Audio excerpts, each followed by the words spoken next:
regular meeting to order. If I could get a roll call vote, please. John Chartier, absent with notice. Rebecca Haynes here. Lisa Cavaluna, absent with notice.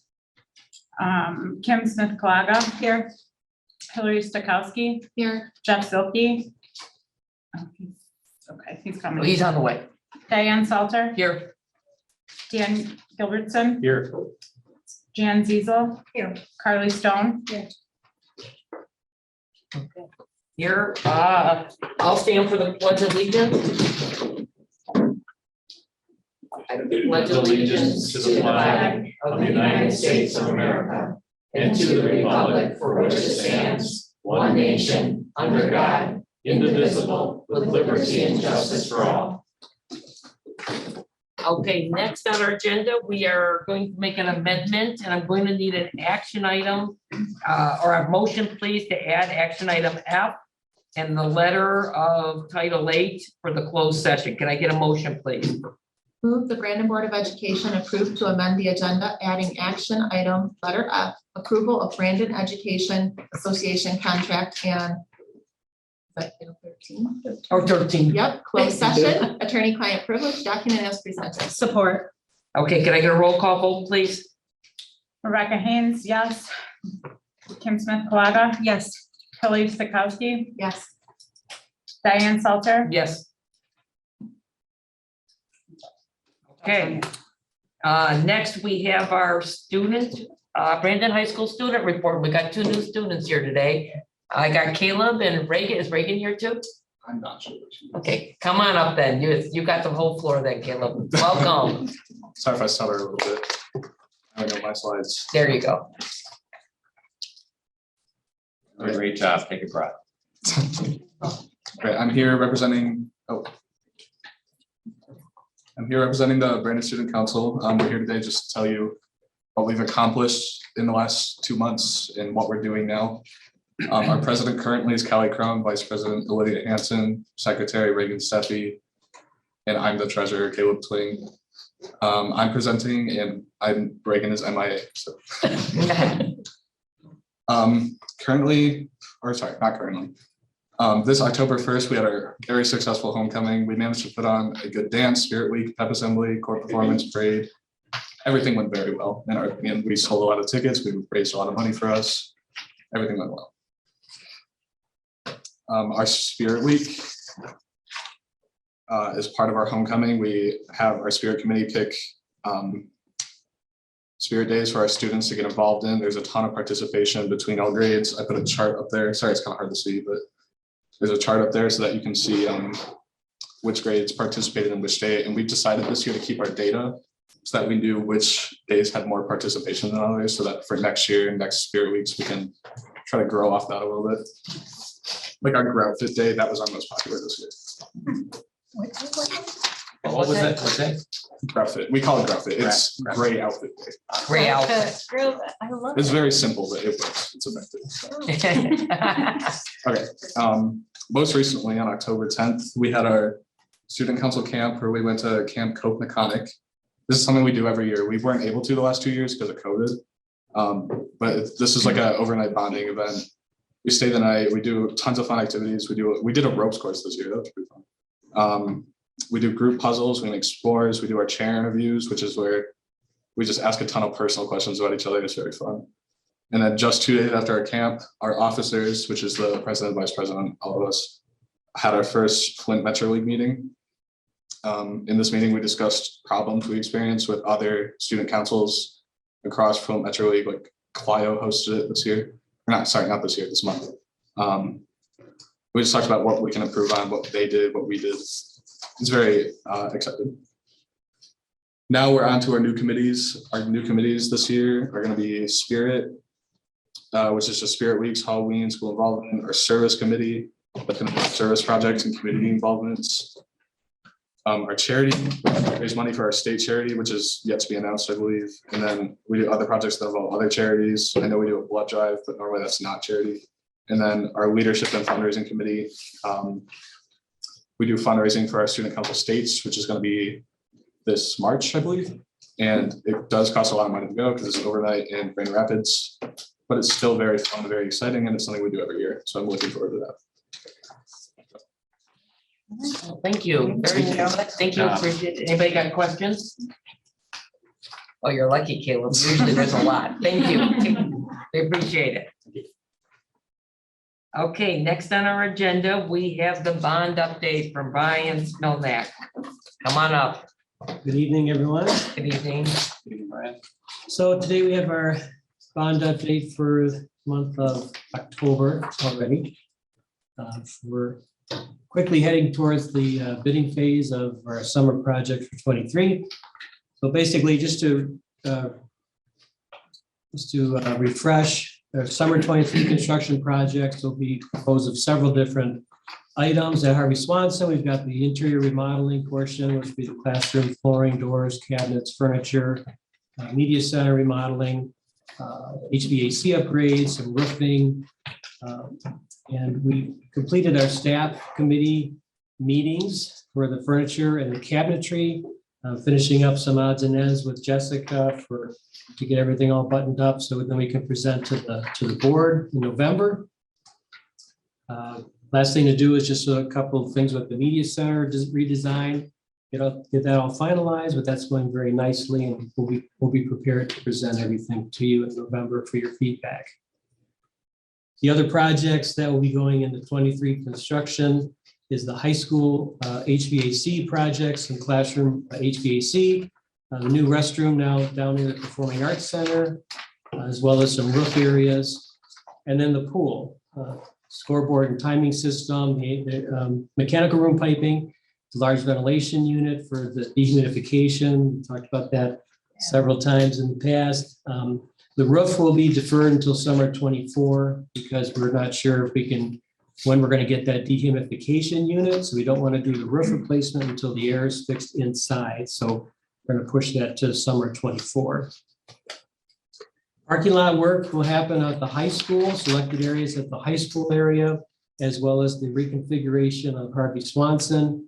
And we'll be showing you a couple options at our next meeting that's been developed by the civil engineer, and Jessica's had a chance to review that with her staff as well. So we think we've got a pretty good solution to reconfigure that parking lot.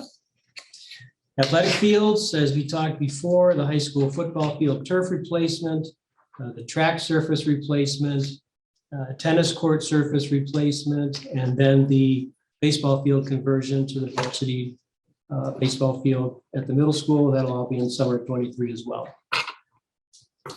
I just made a note on here, summer 24, one of our first projects out of the gate we'll still be discussing is the athletic fields, as far as what's happening with the soccer field and so forth. That'll be a summer 24 project. So we're still talking about that. I just wanted to get that up here on the slide as a placeholder because we still have a lot more to talk about and come to a decision on best use of the bond funds for that. So we put together a bidding update here, talked to the construction manager now that we're getting really close to going out for bids. So we're working on the final designs right now. We'd like to present to the board after the election, between the election and the November meeting, and bring all these items to the board so you can see exactly what's going out for bids. If you have any questions, any concerns, we will attend a workshop so we can answer any concerns you might have.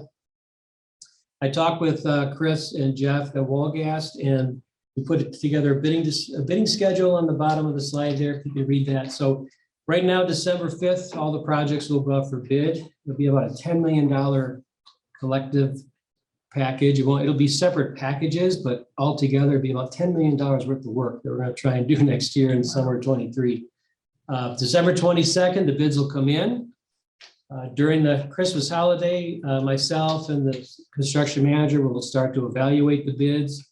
The first week in January, we'll do post-bid interviews with the low bidders, and then come to you and present again at a workshop between the 9th and 11th or so of January with all of the bid results of how everything shook out and who we're anticipating getting awarding of the contracts.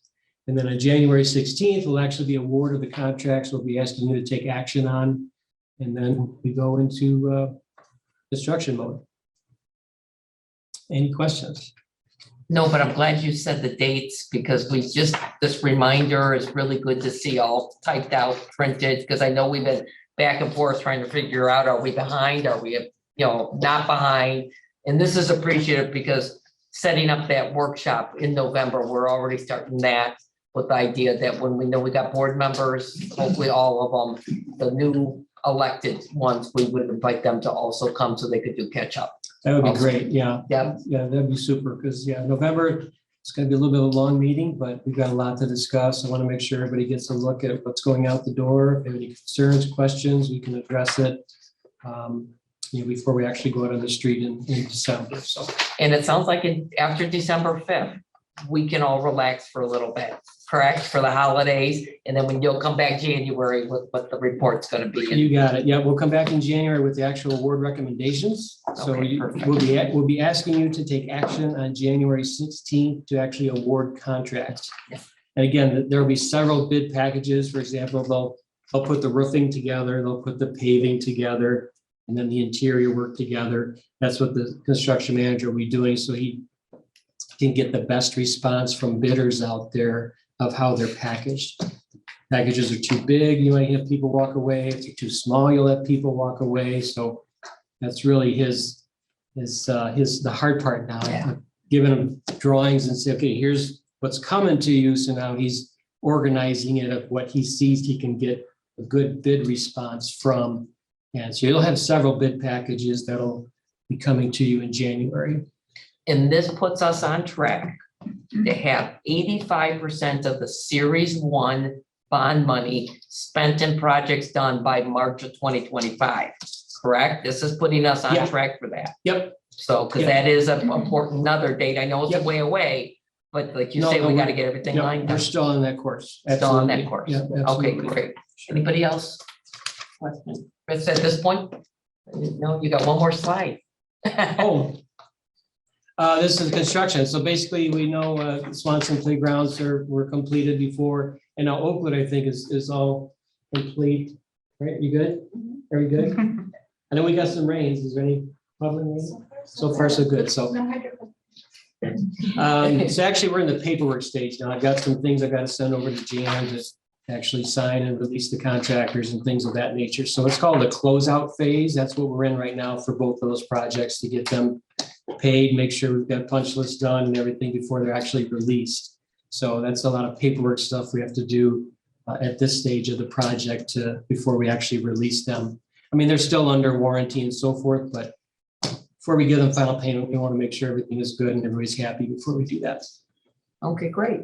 I'm all set. Any questions again for Brian? Thanks, Brian. Appreciate it. Thank you. Okay, next on our agenda, we have public comments and questions on agenda business. We ask that you sign in if you have any. I don't know. We'll check. Yep, thank you.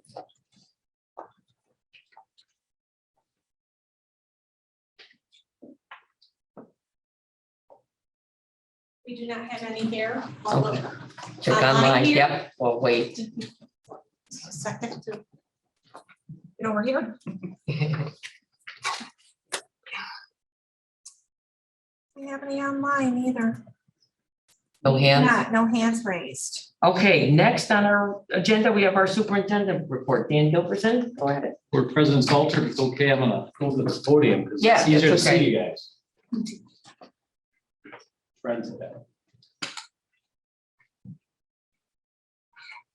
Good evening, board. First, I want to acknowledge a few things here. That's pretty much what this report is about, and it's pretty exciting to acknowledge.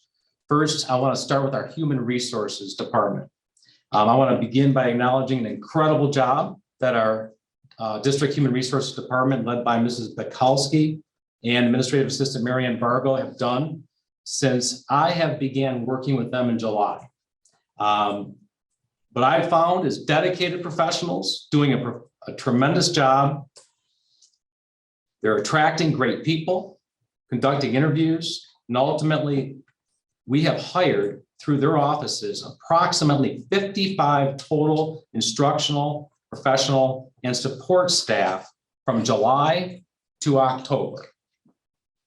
In all the years I've been in public education, I have never seen so many hires in my career at any point, and they deserve a lot of credit for the work that they've done.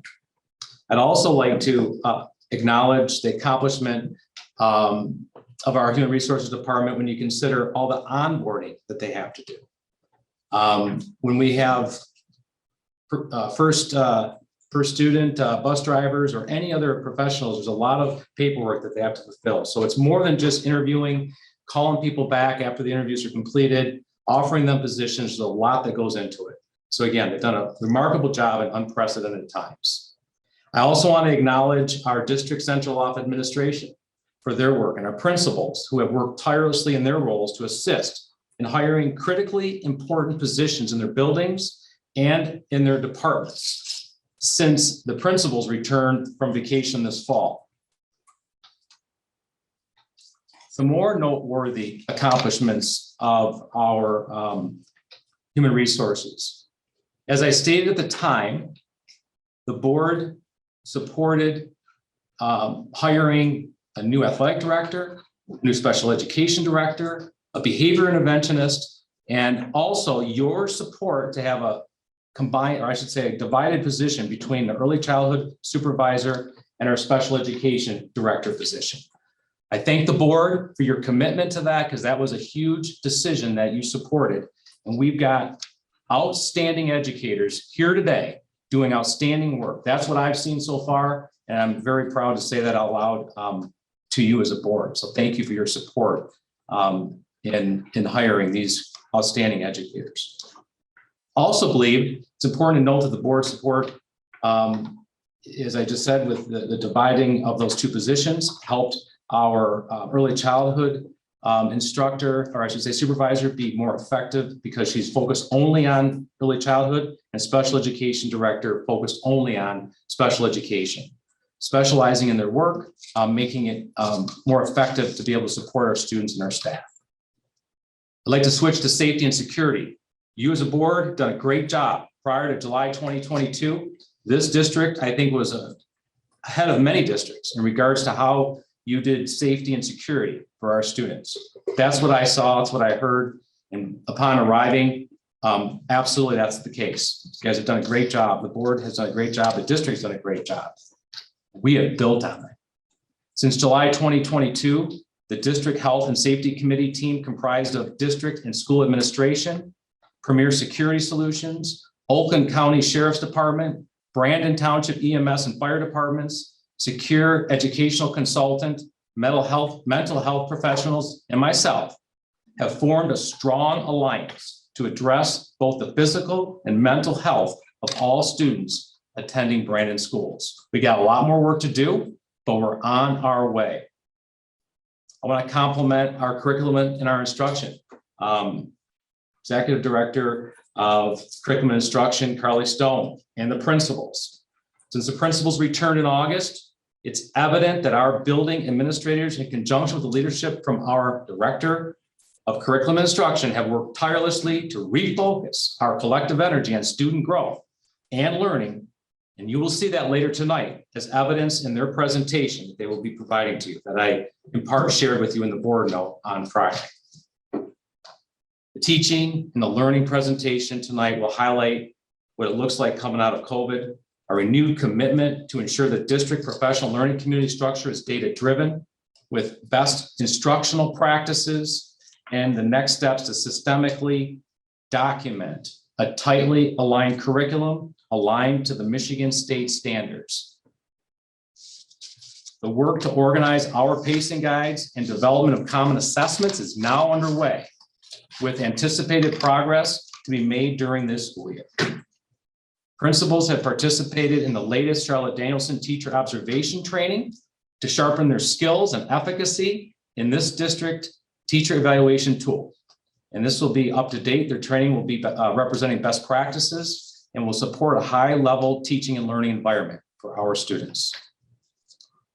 Switching to valuing our employees, with contract negotiations starting September 1st through last Friday, it's important to acknowledge the hard work of the district negotiations team. Ms. Ziesel, Ms. Stone, they have contributed immensely, along with the BEA partners who are here tonight as well. And I commend both the district and the BEA for the hard work that we put together to hopefully reach an agreement tonight. The central office administration team is continuing to work hard to honor our employees and to position ourselves to be competitive with other districts in order to attract high-quality individuals to come to Brandon schools to serve students and their families. That's what we're doing. Countless meetings we've had already, and I credit Ms. Cecil's leadership in this, Ms. Belkowski, Ms. Stone, and others to help us really be competitive to ensure that the people working here are treated with respect, are valued, and welcomed here. Doing pretty good. Parent participation. Today, I found out that our parent volunteer application list totaled roughly 385 total parents wanting to actively be involved in our buildings to support our students and our teachers across the district. That's a pretty significant number. When I came here, we talked about how much involvement our parents want to have in our schools. I've had conversations with our principals. It's happening. And credit to the parents that are getting it done and being welcomed into our schools.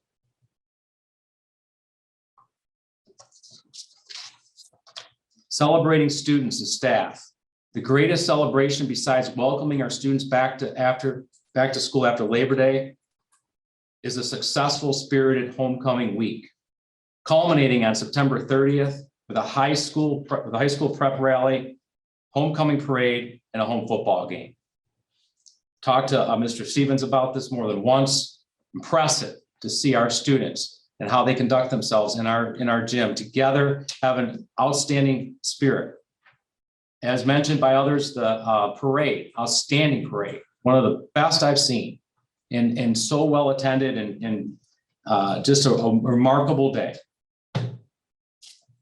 But then honoring our new inductees into the Ed and Diane Donaldson Distinguished Wall of Fame by welcoming both Dr. Michael Manor, class of 1998, and Oakland County Lieutenant Greg Glover, class of 1985, I feel puts an exclamation point on a truly exceptional 2022 homecoming week for Brandon schools. It was spectacular.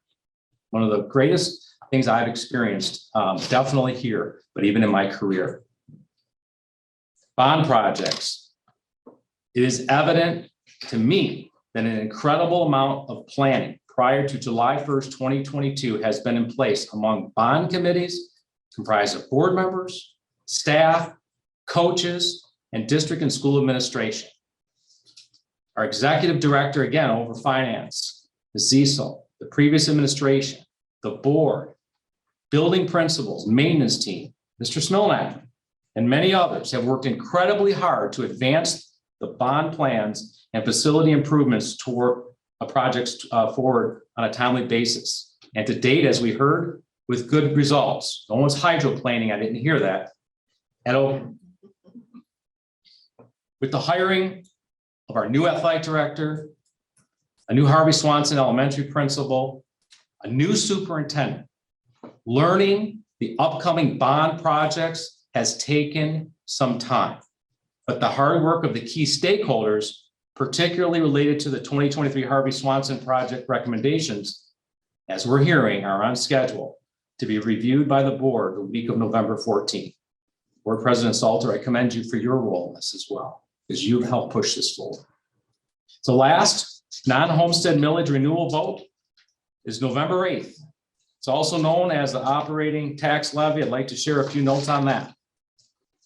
Some important facts have already been shared in the newsletters that have been sent out by our principals and in our newspapers and the Citizen. The ballot question will ask voters to consider the millage proposal that would provide operating funds through 2032. For the Brandon School District, the state funding per pupil allowance is $9,150, but the school district only receives $7,418 per pupil from the state. The difference must be collected locally through the operating tax levy. The proposal will allow the school district to continue to levy the statutory rate of not to exceed 18 mills on all property except primary residence and other property exempted by law. So there will be no increase in property taxes to your primary residence. And the proposed millage is not assessed on primary residence or qualified agricultural properties. So to the Brandon School District community, to those watching and listening, please vote on November 8th. Thank you. Thank you, Superintendent Gilbertson. It was so nice to hear all the reports of our outstanding staff and all the hard work that's been going on. Because we're moving, so. Thank you. Anybody got any questions? Okay, having none, next on our agenda, we have approval of our consent agenda. Could I get a motion, please? Move the Brandon Board of Education approve the consent agenda as presented. Support. Okay, any discussion? Having none, can I get a roll call vote, please? Rebecca Haynes, yes. Kim Smith Colaga, Yes. Hillary Stokowski, Yes. Jeff Zilke, Yes. Diane Salter. Yes. Okay, next we have our information and discussion items. Board report, I sort of got it out in Brian's Smolak's presentation that we got those dates hopefully now figured out, at least through January. But I don't have anything. Does anybody else have a board report or information? Okay, having none, Carly, you have the stand, education report, our 2021-2022 state and local assessment reports. Sure, I'm gonna welcome up the team to join me, please.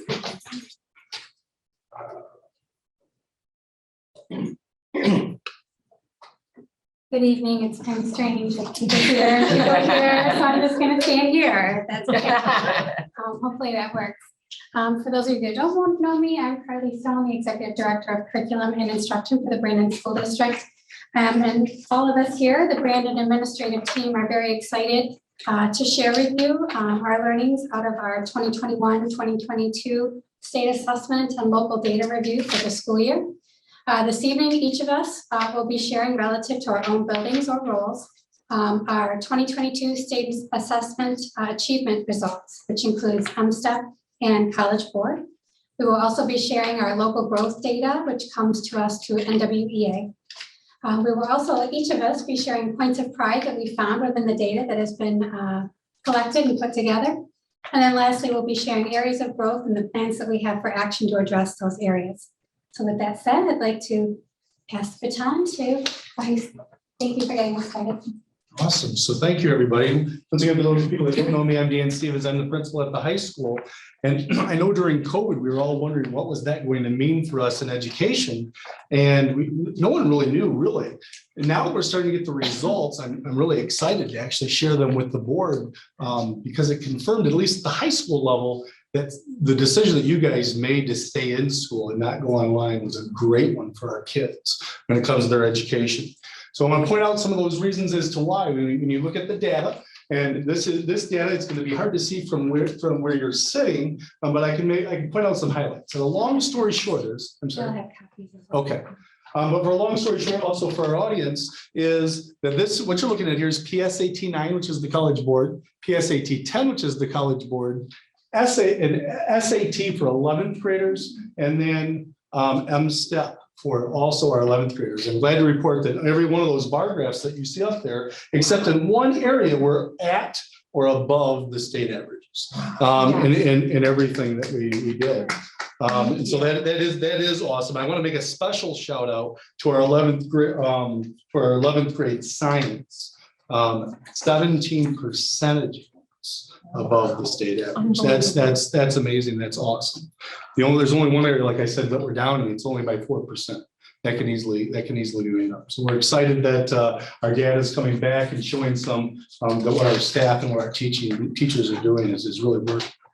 That's not to say that we don't have some things that we have to work on, and Megan's going to talk about those in a minute. Let's see if I can get this right button. Okay, so this right here is NWEA, and they're all going to present about NWEA. So I'll quickly just tell you what this is and what this looks like. That way they don't each have to do this as well if they show this slide. Really, in a nutshell, when you look at this, what is that? What does that mean? And really what that means, 5.4 million students took the NWEA test nationwide or countrywide, or whoever took the NWA.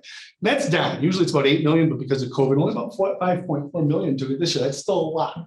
So what is this? What this showing is this is our expected growth as compared to the other 5.4 million people that took it. Did I say that, Carolyn, right? That's what that is. I want to make sure that I'm explaining that. So the orange triangle, I always say rhombus, or it's not a triangle, it's a diamond. See, I always get it wrong. I proved it right then. It's two triangles. It's two triangles. There you go. That's where we're expected to grow to Yes. based on our fall data. And the bar actually represents how much we actually Yeah. grew. So based on our fall data, it tells us where they project us to be by the end of the school year. And then the bar graph that you see there will let you know whether we hit that target. And if you're right there in the middle of the diamond, you're right on track. So like you see 10th grade there in language arts, we're right where we were expected to be. If you see us exceeding that, then we've obviously exceeded that. If you see it below that, then we didn't quite reach the mark. So once again, in 3 out of the 4 areas, we've met or exceeded our growth at the high school in these areas. So we're really excited about that. Not to say once again that we don't have a long ways to go, because we still want to show some bigger improvements than that. I'm going to turn over to Megan to talk about some of the things that we're doing really well and some of those things that we need to work on. So just to go into a little bit more detail of what Dan already mentioned, by the way, this is the principal of the high school, I'm in his last week, for those of you who don't know me. So specifically 9th grade ELA, we outperformed the state in the percent of our students who were proficient by 5%. 9th grade math, we outperformed in proficiency by 11%, and this is on the PSAT, the College Board Assessment. So that same one, the PSAT for 10th grade, in math, our percent proficient beat the state average by 5%. Moving on to 11th grade. So this is PSAT for math and language arts. It's PSAT. So in math for 11th grade, we outperformed the state proficiency by 9% and almost tied Oakland County, which is an improvement. We're getting up there. For social studies, so with social studies now that would be the MSTEP assessment. In social studies, we outperformed the state in proficiency by 10%. In Oakland County, we outperformed them by 6%. And then Mr. Stevens already mentioned science. So we had 60.57% of our students were proficient in science, which beat the state average by 22% and 17% better than Oakland County.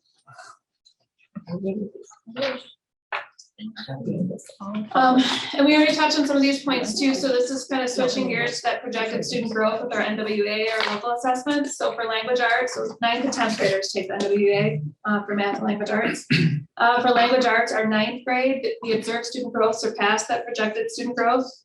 For 10th grade, we just beat it for that. This is language arts, sorry. And then for math, our 9th grade met our student growth. So we still have some work to do, but overall, we're very happy with the direction that we're headed. And even though we're very happy with the direction that we're headed, we still have some work to do, because if 60% are proficient, that still means that we have to work on those other 40%. So here's some of the things that the high school are doing in order to meet those kids' needs and to move forward. We created, it's not newly created, but we really revamped our school improvement team this year. And we have 6 teachers that have volunteered to be on that school improvement committee. We've already met twice, and it's only October. Our PD tomorrow, that group is actually presenting to the rest of our staff on the data and the things that they've found. So that's one huge thing that's going to help us. Another thing, as a district and as a building, we've been focusing on MTSS. We started with this last year. We're continuing to refine our MTSS process this year. So this year, Jenny Gieselman and Ellen Pagerman are our building coordinators for MTSS. They've already, had a work day where they met with students who were identified as, maybe being in need of some tier 2 or tier 3 support. We started second semester last year, and we continued it this semester because we saw some positive results in MTSS directed study. Directed study is a class period during the day where typically students who might qualify for special education services might have some time built into their day to have some additional supports and work on classwork. And so what we did is we created a directed study for students who maybe don't qualify for the special education services, but the data is showing us that they still are in need of some support. So we started that second semester last year, we continued it this semester. And we're in the process of planning to reopen homework help after school. I know before COVID, that was something that was in place, but since then we haven't had that. And so that's something that our MTSS team is working on bringing back this year. One thing you guys probably have heard about in the last couple of years, we've done this math lab. We actually created a new class for those kids that have been identified that really struggle in the area of math. Those students and their parents have now offered to give up an elective class to get extra math help in a class that we call Math Lab. It's been overwhelmingly successful. We look forward to seeing this continued successes this year. And then also coming out of both our school improvement team and our MTSS team, and we have monthly learning leadership meetings. We're setting aside time for departments as a team to look at their data and have those conversations as a team. You know, where are we struggling? What can we do? What is the data showing us? And then also individually giving teachers the information and some time to look over their own data and plan accordingly. So if you guys have any questions, or do you want to wait till the end? I'll turn it over to Mr. Good, Clark. I'm just very impressed. All right, thank you, Mr. Stevens. All right, I'm Mike Tucker, principal at Brandon Middle School. We have the achievement data there. So this is our state data, and that's MSTEP. So what you're looking at here is for 6th and 7th grade. It's math and ELA for MSTEP, and we are not trending up as the high school is. As you can see, we are the blue and we are down a little bit. And we're down a little bit in 7th grade ELA and math as well. 8th grade is where we start to pick it back up again. You can see the blue, we start going higher. 8th grade science, we scored higher than the state and the county in that one, but I'll get to that one in a minute. So again, like Mr. Stevens talked, this is our NWA and our growth data, our RIT data. So as you can see in 6th grade, language arts, we were about a point away. We almost hit it. 7th grade ELA, about 1.5 points, and 8th grade, we were just about 2 points away from it. And if you look down a little farther, for math, 6th grade, we're about 2.5 points away. 7th grade, we're 2 points away, and 8th grade, again, we are 2 points away. So we're close, we're getting there. Some of the points of pride. 8th grade math scores are even with Oakland County at 44% and 8% higher than the state scores. So our 8th graders do very, very well on their standardized tests. 8th grade science scored 11% higher than the state average and 4% above the Oakland County average. So that was a point of pride. And the next one, 8th grade ELA is only 4% behind Oakland County, and the ELA score is higher than 4% than the state average. So again, we're close there as well. So we have a lot of areas for growth, particularly in 6th and 7th grade. 6th and 7th grade ELA and math, both will increase the proficiency to meet or exceed state standards. That's our goal, to meet the state standards. 8th grade social studies, there was a 13% gap between our social studies scores and the county average.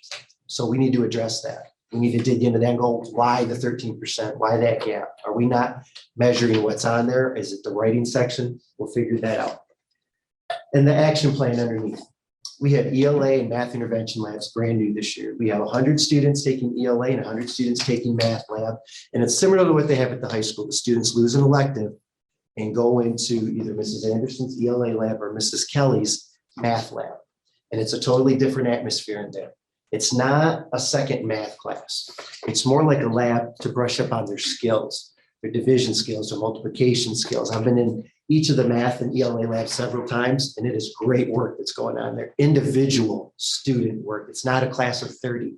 In AARI, that's the program we use for reading, maxes out at 15. At math, we only do 12. So it's small class sizes to get the individual instruction for our students. So we're hoping big gains from that. It's our 4th year in a row of having an academic interventionist, Barbara Freeling. It's her 3rd year in our building. She's there all day long to help students study for tests, prep for tests, or just get in missing homework and missing assignments for all of our students.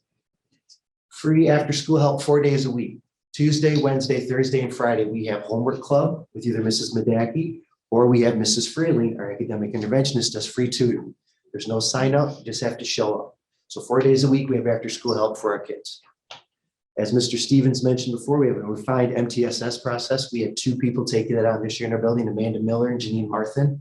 So they are splitting that up. We are refining it even more, our process. We held our first meetings last week. They went very well. We got them all done in one day with only half a substitute being called, so we were pretty fiscally responsible for that too. And the process now is more teacher focused. We're stopping the idolizing the problem and talking about the problem. We're going more solutions based and more kid based, individual based. And then again, Mrs. Stone found great professional learning for our 6th and 7th grade math teachers. You saw the scores, we're not quite hitting the mark.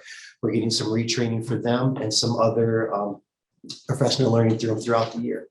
So questions about middle school?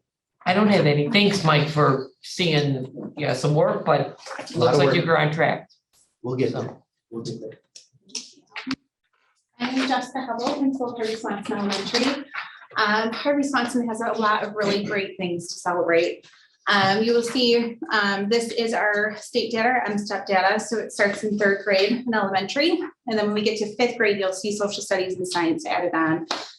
So we are the blue. I'll get into the details in a couple of slides, but you will see in multiple areas that we outpace both the state and the county. So it's super exciting. This is our NWEA data. You can see again on here, every grade level met or exceeded in language arts, and all but one met or exceeded. It's just kindergarten, just touched the bottom of that rhombus. We were close. So again, super exciting stuff. That's exciting. So overall, 3rd grade MSTEP and ELA outperformed the state by 13% and the county by 3%. 4th grade ELA outperformed the state by 14% and the county by 4%. 5th grade ELA outperformed the state by 5%, and 4th grade math outperformed the state by 3%. 5th grade math outperformed the state by 9%. This was an exciting one. The MSTEP science outperformed both the state and the counties, the state by 12%, the county by 5%. And like I said, all grades K through 5th met or exceeded their projected growth in NWEA reading or language arts, and 1st through 5th met or exceeded NWEA math. So super exciting. And some of this data, I think Ms. Stone will share in a little bit. Our numbers are showing in several areas stronger than pre-COVID. So it's really exciting. Like Mr. Stevens said, that we really tackled the last couple of years and made some good decisions, and our kids are actually in some areas doing better than they were before COVID. So growth and action plans. We're continuing the literacy model that was put in place last year, which includes our literacy leader, Annie Muller, Mary Beth Pinter, who's our reading specialist, and Mary Deanna, who's our interventionist. So they work together to tackle the data and determine, Mary Beth really works with our highest needs students, where Mary Deanna is pushing in the classroom and kind of working with those kids through color bubble kids to give them the boost that they need. As a district, we're all working in our MTSS process. It's been a lot of conversation at the elementary schools about how we're housing our data and how we're communicating that from year to year so that we can see the whole story of our children as they get older. That's being led by Mary Beth Pinter and Tiffany Rohrig, our counselor at Harvey Swanson. We'll be starting a before school math club at the end of October, because while we're excited about a lot of these numbers, we know we have growth to do in math. We have some work to do. So at the elementary levels, we're doing a before school math club starting soon. We are continuing our tutoring that Janet has helped lead that. And our PLCs are starting this week. We're focusing with 2nd grade first in our building, just because that's what NWEA is showing us, where we need to start first this year. So that will be a focus on writing, because we've also discovered that as an area of need. And then all of us principals will be working on the principal lab together this year. So any questions? I don't have any great news again. Thank you. All right, and the last one. So I'm Coy Stewart, a principal at Oakwood Elementary, and I've got a little bit of the same to show you. So here are our data bars. We're also the blue, and you can see that in a lot of areas we are outpacing the state in some and the county, which is exciting.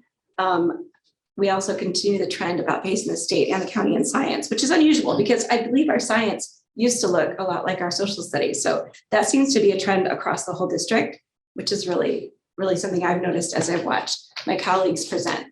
When you take a look at our growth data with NWEA, you can see that in a lot of areas we have met our growth. There are a couple of areas where we haven't. 5th grade for reading really stands out. first grade also in reading. It looks like we're just about to get there, but we were a little bit short last year. And then with regard to math, we've reached all of our goals or exceeded them in all grade levels. So that's a great piece of information. As I highlighted, our points of pride just kind of described what you saw in those previous two slides. In third grade, across the whole district at Harvey and at Oakwood, we both outperformed the state in proficiency by 14% at Oakwood and by the county by 4%. In fifth grade, our MSTEP ELA, we outperformed the state by 3%. And our fifth grade math outperformed the state by 20% and the county by 10% when you look at our numbers. Our fifth grade MSTEP science, I said, also outperformed the state and the county, 14% the state and 6% the county. And all of our grades K through 5 met or exceeded the projected growth in math, and kindergarten, second, third, and fourth met or exceeded the growth that was expected in reading. So as far as our growth areas, you'll notice that Harvey Swanson and Oakwood have a lot of the same areas because we're working very closely together to align the things that we're doing to support one another and to kind of, not reinvent any wheels. So continuing the literacy support model, again, led by Annie Muller in both buildings, but at Oakwood, Jillian Keith is our literacy interventionist, our reading specialist.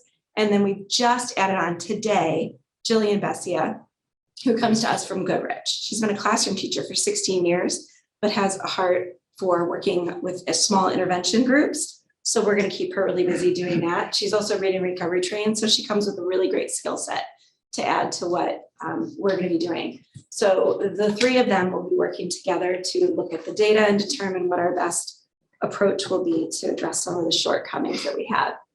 MTSS, we're doing our second meeting this week. So our next meeting is the this Wednesday. So we're going to be having that meeting and deciding what our next steps are for our students. Jillian Keith is our reading specialist, and she also runs our MTSS process. We are also starting the Before School Math Club at the end of October.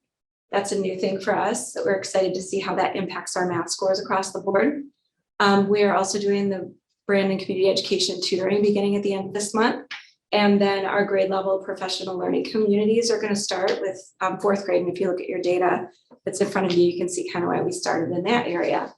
And then our principal lab is continuing. This will be year 2 for me because we started this last year. And we're really focusing on writing with our students and our teachers.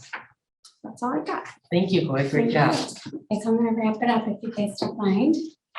Want to stay here with me? Sure.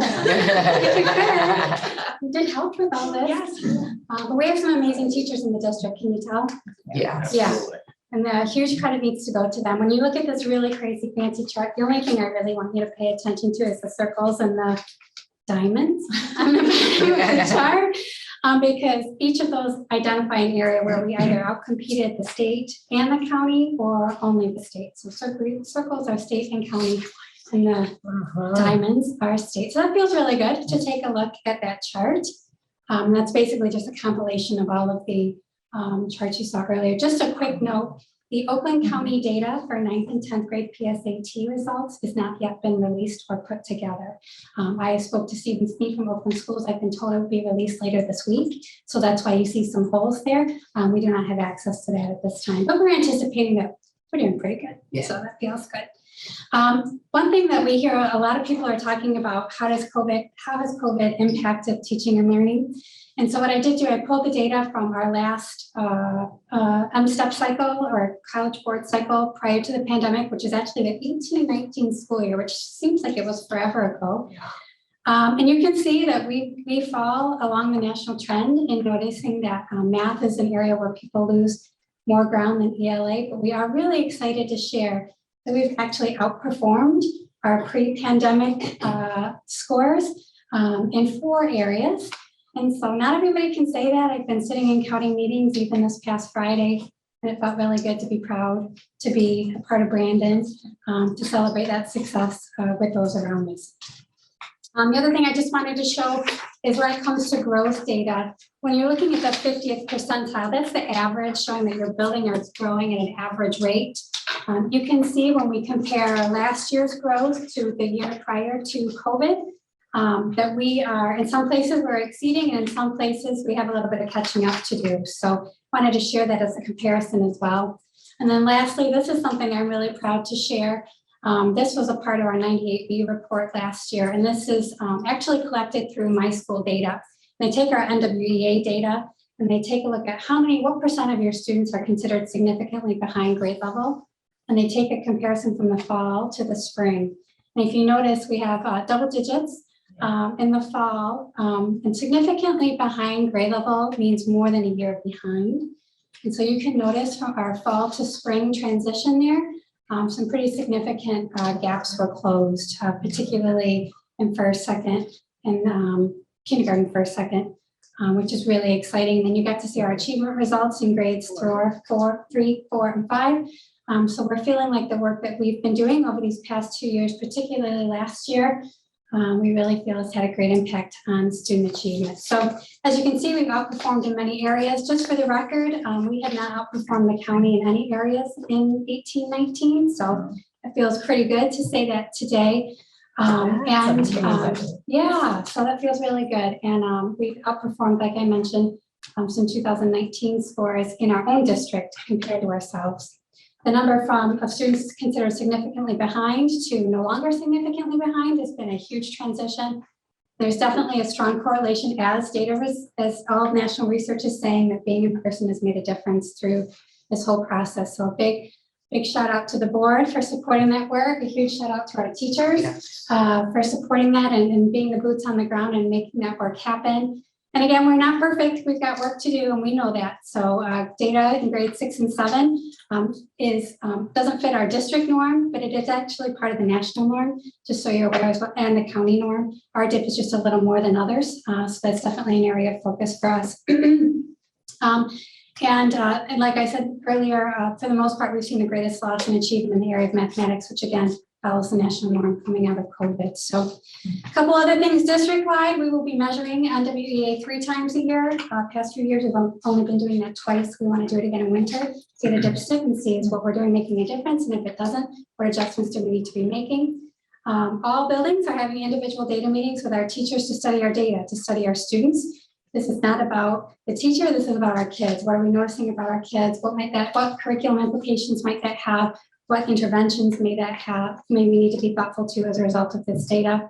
We're continuously focused on our MTSS process. And then the last thing to note, we've also really been thoughtful to our student attendance monitoring this year. When we pulled our data, almost 40%, it was 39.1% of our students were absent more than 10% of the school year last year. And you think that makes sense when you think about the amount of quarantining at the beginning of the year, everyone was mandated 10 days. And luckily, as we started to sprinkle out toward the end of the year, that got a little bit better because it was a scarier number even before Christmas. But because of that, there's been some really intentional conversations, really thoughtful plans. I know the middle school's already made connections with Oakland School supports for students and families. And so I think that's another important piece for you to know that we're being thoughtful to that end of it as well, because we know having our kids here every day in front of our experts will make the most difference. So with that said, I know we've spoken a lot to you this evening, but we're really proud as a group and as a district, as buildings, as teachers, to be sharing this with you. And our challenge is going to be to keep it up. So we look forward to that challenge. And I gotta say, I feel very proud. I mean, I always have been of our staff, we have been of our staff, teachers, in the commitment. That school year was very tough in navigating through it and wondering if we hope to always make the right decision that was the best for the kids to learn. And now you came and all the hard work that was done last year. This is remarkable. This is great news.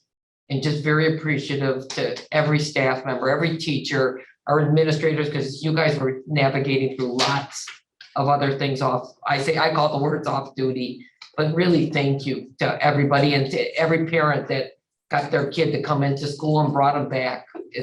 We're making success stories. So, yeah. Anybody Great else? job. Thank you very much. Teachers, because they really did dig in Yes. and they wanted to be in person. Yeah. You know, where a lot of districts didn't really want to be. from the get-go, they always wanted to be here. So that was amazing. As a And, parent, I just want to second that because I had a different point of view at the start of COVID. Got to see what other districts were doing and watch what Brandon was doing. And from out of the gates, you guys just were so committed. And I appreciate that. To me, it's very personal. And these scores, as far as I'm concerned, we need them published everywhere. We need to tell, I mean. In the AP. I am so grateful for the work that you guys did. Yeah, thank you. Yeah, thank you. Thank you.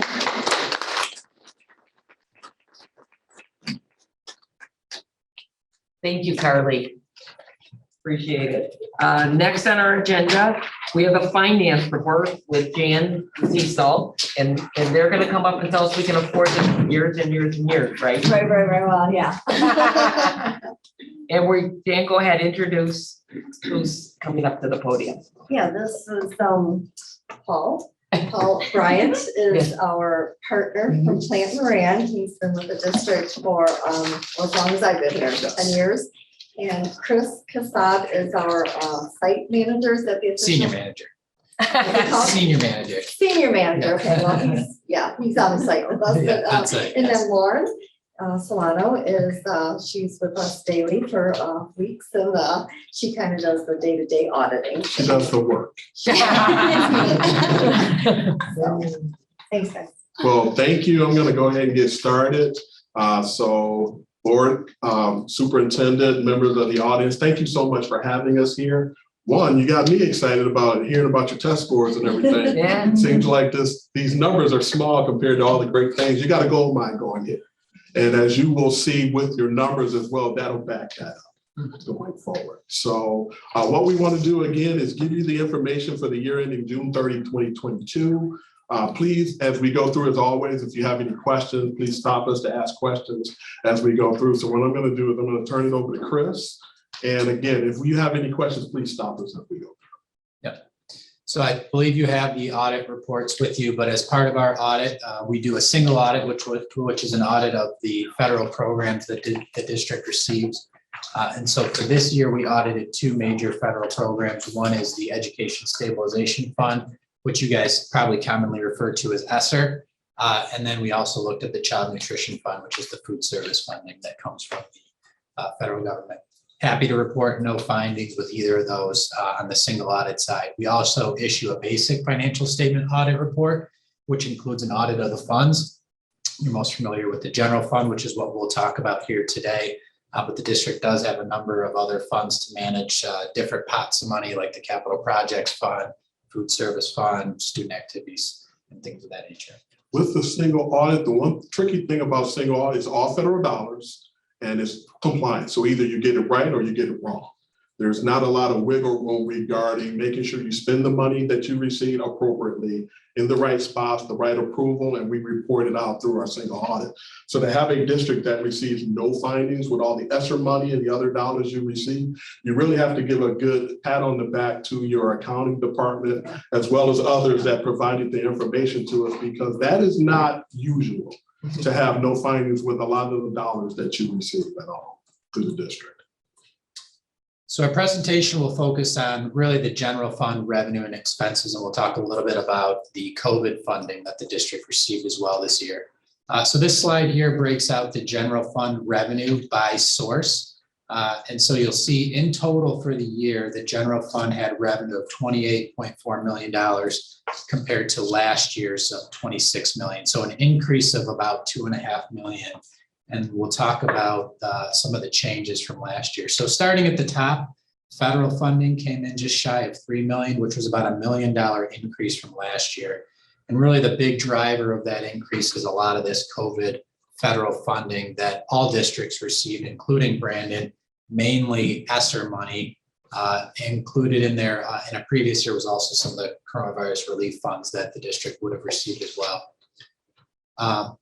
Also in that federal revenue number is some of your normal recurring federal grants like special education dollars, Title I dollars, and the child nutrition dollars.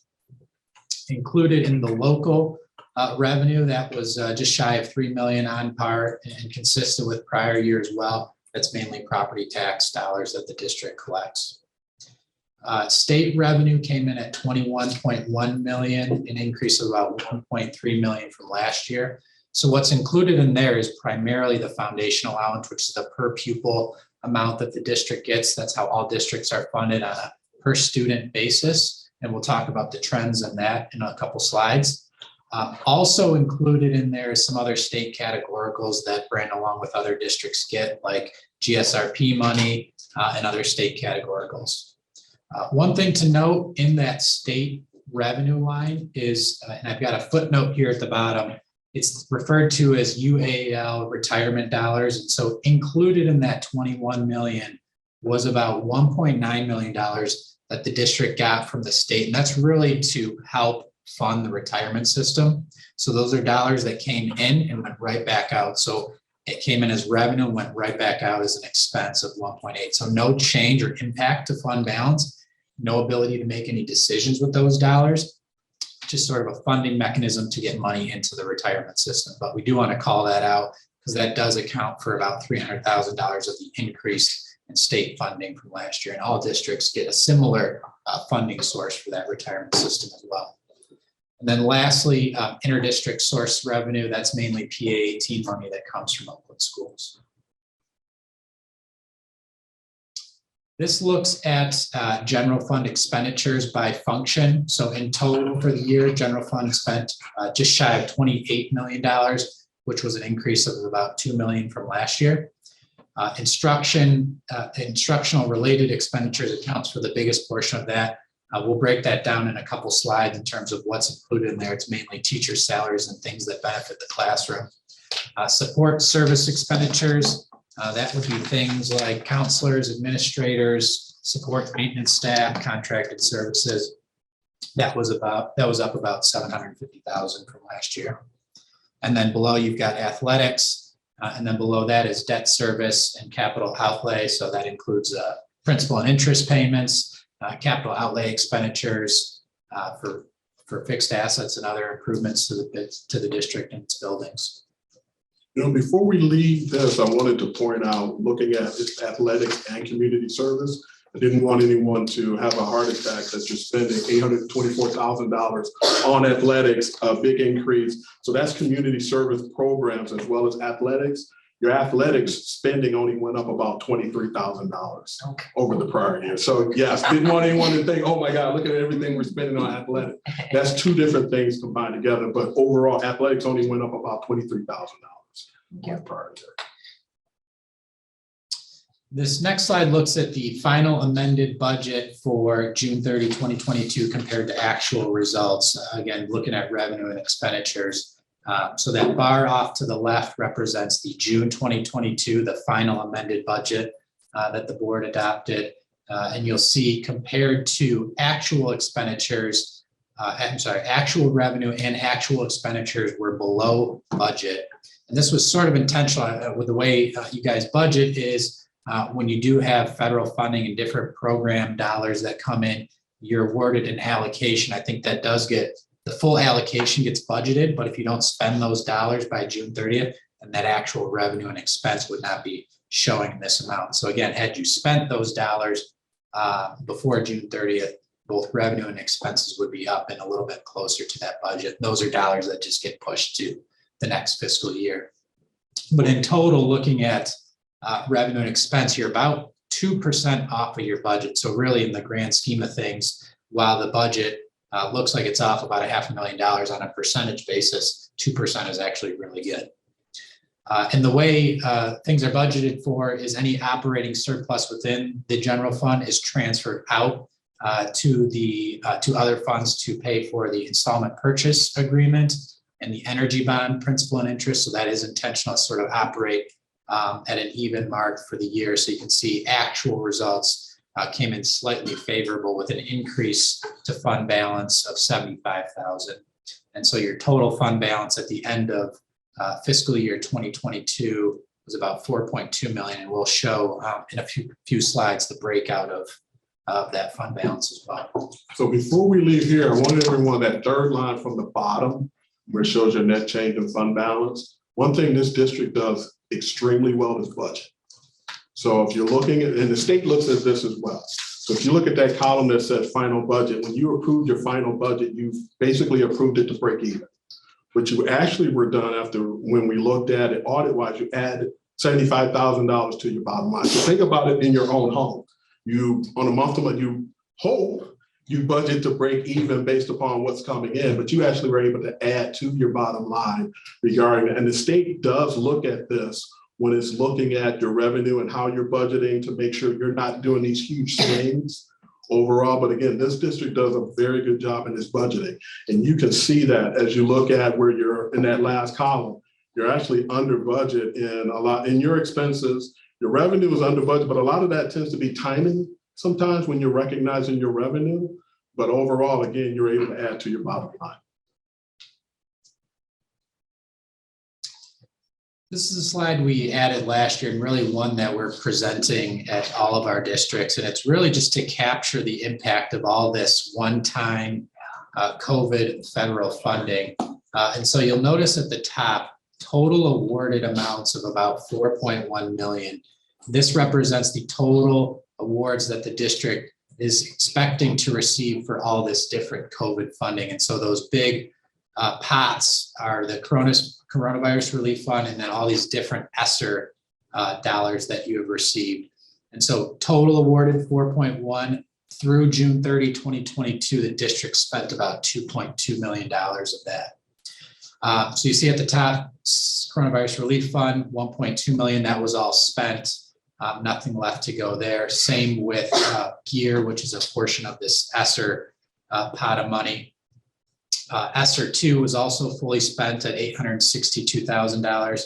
You got a small portion of this ESSER 2 credit recovery, a lot of different ESSER pots here that I know is Jan so tediously keeps track of. But finally, the big pot is ESSER 3, which is about 1.9 million, and you can see almost none of that has been spent through June 30th.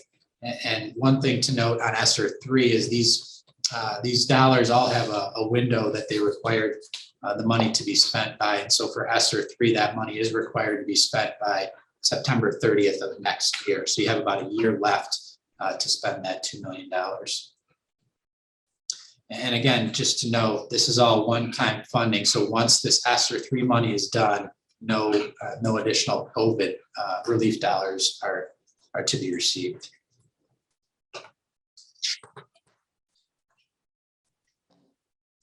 Over to Lauren real quick to talk about some instructional expenditures. So this next graph right here shows the percentage of instructional expenditures to total expenditures. So as you can see over the years, this has maintained relatively consistent.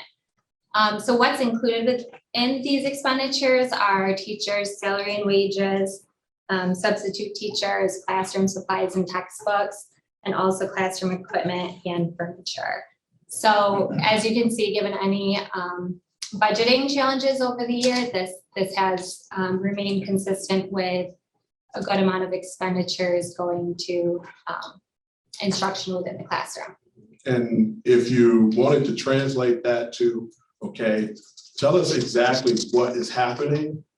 The educational report you just heard, are those dollars being transferred to the classroom to make sure that your test scores are going up? Everything that you're putting out a good product for students in the community. No matter what has happened, I'll say the outside world, you've been very consistent in how you're adding dollars or making sure dollars are staying as much as you can in the classroom. So this next graph shows the general fund balance. As of 6/30/2022, the total general fund balance was approximately 4.19 million. As Chris had mentioned earlier, the fund balance has remained relatively unchanged over the years due to any of the general fund surplus being allocated to the energy and the installment purchase agreement principal and interest payments. Of that 4.19 million, 2 million of the fund balance is assigned in the current year for capital projects, and with the remaining 2.135 million is unassigned. I also want to point out the other measurements included below. So fund balance to total expenditures is approximately 15%, which is a healthy fund balance. MSBO does recommend that districts maintain 15 to 20%. So as you can see, the district does have a healthy fund balance. The other measurement that we include below is looking at the total fund balance on a calendar year. So if there were to be no additional revenue coming in during the year based on a 365-day calendar, total fund balance would last approximately 54 days. And then based on the 180-day calendar, it lasts approximately 27 days. For the audience, a lot of times you'll hear auditors talk about your rainy day fund. This is what they're talking about. And again, we measure it percentage-wise, comparing it to other districts throughout the state. But then to make it in more layman's terms, basically we turn it into days that say, as Lauren mentioned, if I didn't get another dime, how long can I last with my rainy day fund? 365, it's a 54 days. You could basically survive without another dollar coming in. And then on 180 days, 27 days. Regarding that. So we'll talk about the pupil count and then the foundation allowance. So this first slide here looks at the trend in student enrollment over the last 9 or 10 years. So you can see a steady decline over the years. For fiscal 22, the student count came in at 2,168, which is about 100 student decrease from last year. Just to kind of put this decline into perspective, since fiscal year 13 to today, the district has lost about 1,000 students. And so if you take that 1,000 student number and multiply it by the foundation allowance this year, which was $8,700 per pupil, that value of lost revenue from the state, and granted the district gets other funding, but that foundation allowance, that lost foundation allowance would equate to about $8.9 million. So you can see the impact that student enrollment does have in district funding. Tips for the parents that are listening, when the school says we need you here for count day, this is the impact of students not showing up on count day. The other impact is when we're talking about revenue. So each child, as we mentioned, is basically receive a foundation allowance. But what happens is when you lose students, the revenue is gone, but it's split across the district.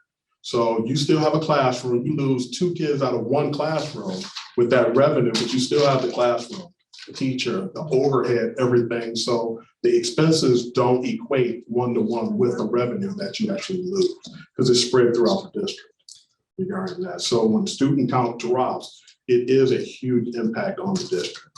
So tying that back to where we talked about your instructional, regardless of this happening with your decrease, you still put dollars back in the classroom to try to maintain instruction at a certain level regarding that. I will say this is not a Brandon issue. This is a statewide issue. Most of my districts that I work with do have a declining student enrollment. So nothing specific going on here in Brandon, but more of a statewide issue than anything. So we talked about student count. This is the trend in the foundation allowance. So again, you can see a steady increase over the years. The 2022 foundation allowance was $8,700 per student, which was up from $8,111 last year. For fiscal 23, the foundation allowance is $9,150. So that is an increase of about $450 per student, which represents about a 5% increase from fiscal 22. So again, a good trend.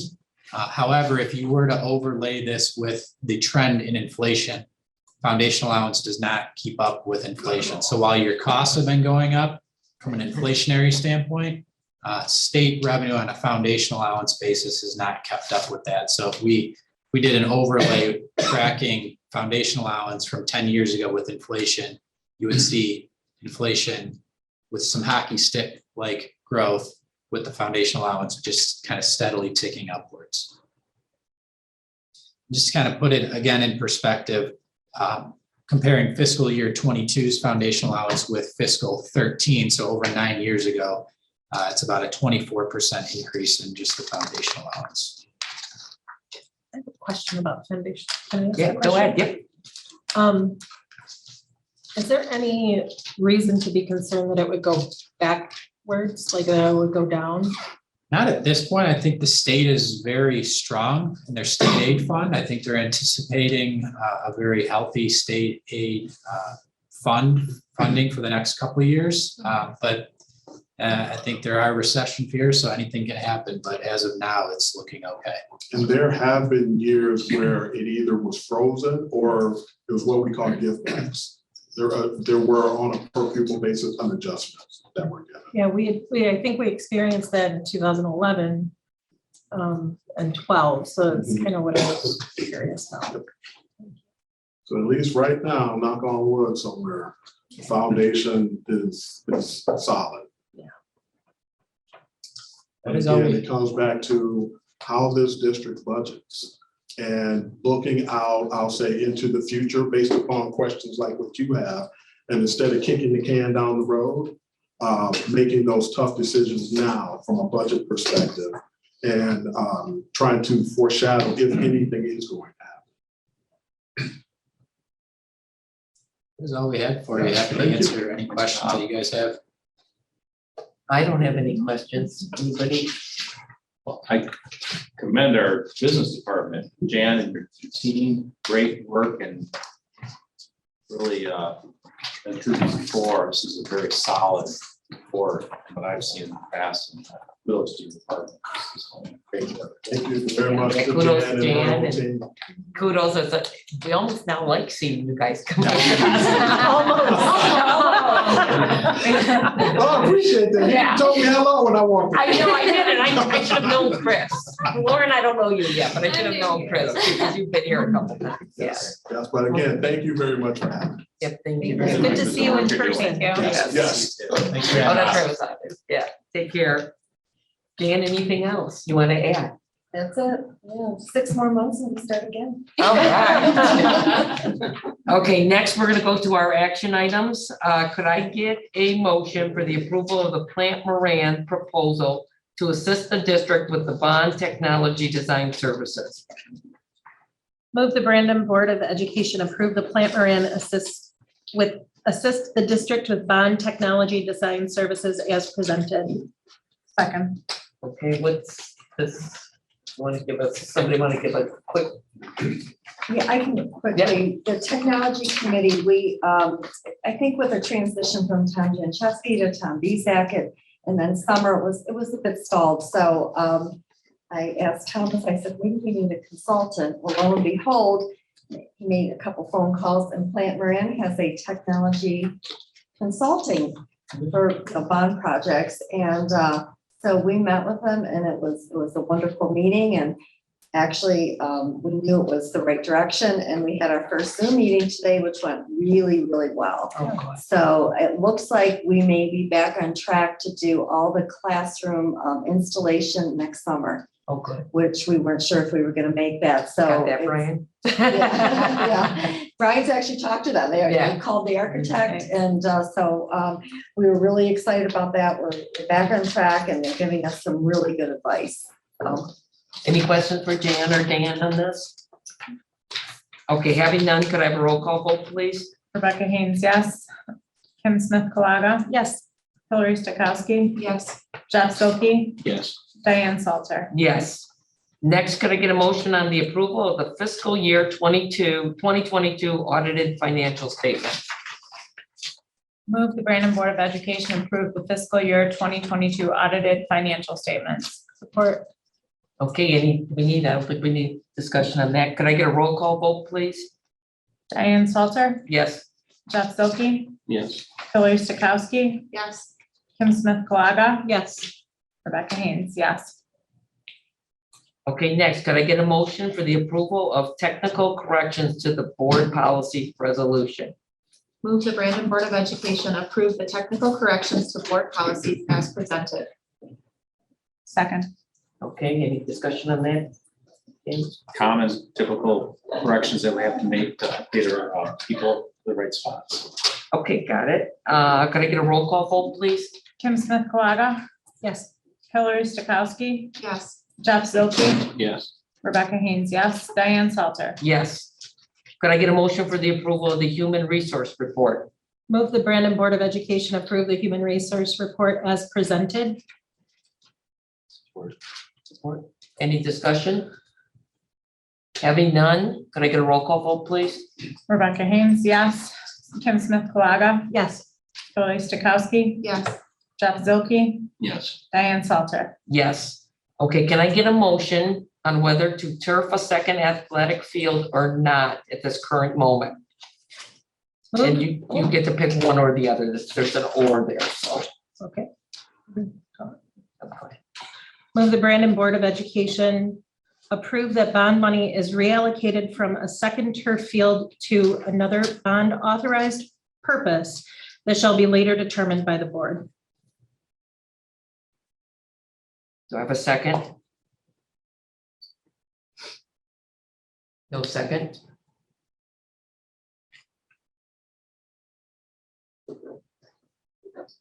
Okay, I guess the motion doesn't go. Okay. Does anybody have another motion?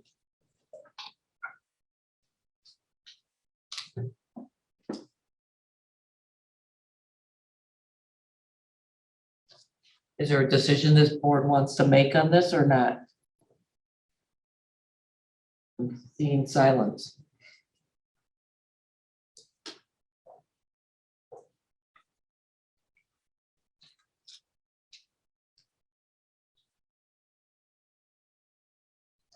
I have a question.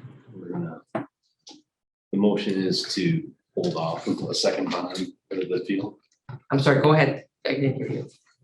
The motion on the board is to hold off for another bond to turf a second field. No, the motion is that the money, that some of the money that it's allocated to turf a second field here in Brandon would now go to other projects that the money could be used for. It doesn't talk about when a turf field, it just would not be now. Because we have a lot of money and we have a lot of projects that we talked about at the workshop as to whether those would get done. Because if the decision is to keep turf on the table, then that money, Brian's not gonna be able to allocate and get bids for it. Unless I came out different, but that's how I understood it is, the decision is, do we approve the money to be reallocated from a second turf field to another bond authorized purpose? So the turfing would be technically off the table for the 2023, 2024. I'd support it. You support it?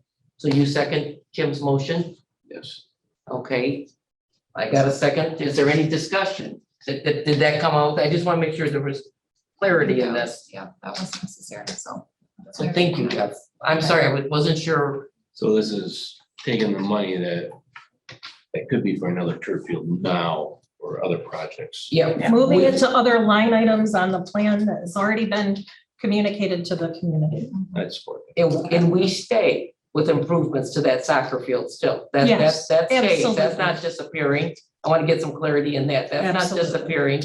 And after Brian comes back, because there was discussion again for all these other little improvements that popped up in other areas and other athletic facilities, that once those come in and then in the 24-25, you guys can reallocate where money should go. And if there's enough for a second turf, then you guys can make that decision. But now we would just take the second turf off the table.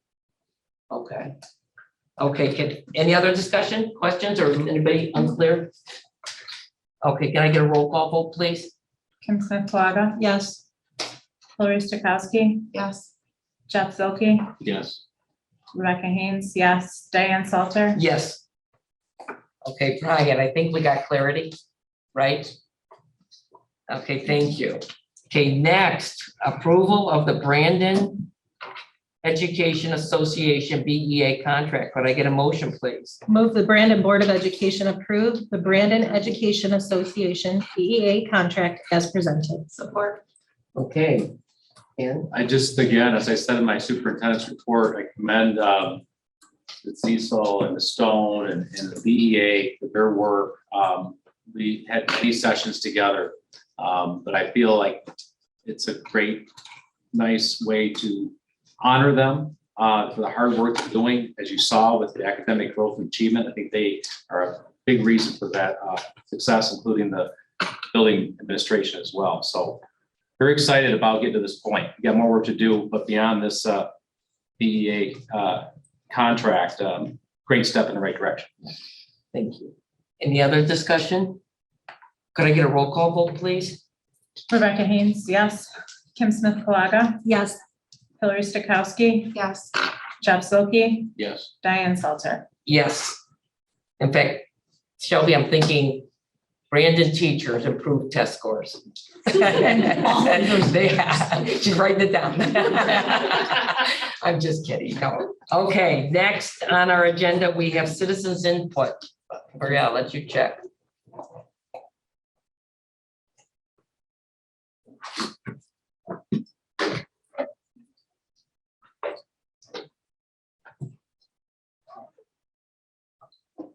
There's nothing there, Diane. Okay, thank you. We'll check online.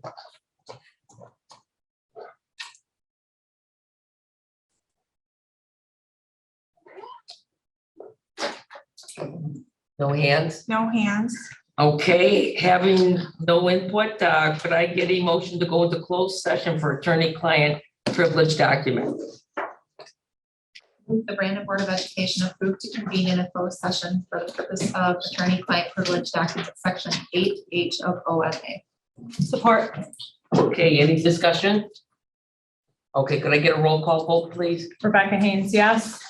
Kim Smith Colaga, Yes. Hillary Stokowski, Yes. Jeff Zielke, Yes. Diane Salter. Yes.